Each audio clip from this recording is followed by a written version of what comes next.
दिनांक 12 नोव्हेंबर 2024 रोजी महाराष्ट्र सार्वत्रिक विधानसभा निवडणूक सन 2024 चे अनुषंगाने माननीय वरिष्ठ पोलीस निरीक्षक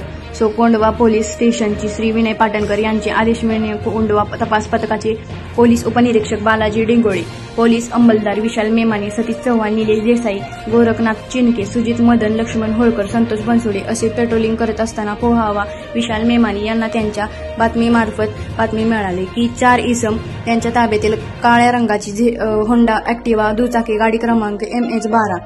TQ 3302 व काळ्या रंगाची हिरो होंडा स्प्लेंडर दुचाकी गाडी क्रमांक MH12 SA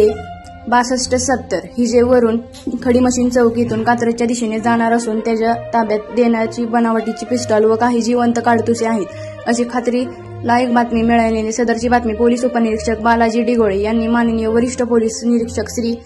विनय पाटणकर यांना कळवली असता त्यांना योग्य त्या सूचना देऊन कायदेशीर कारवाई करण्याबाबत सूचना दिल्या।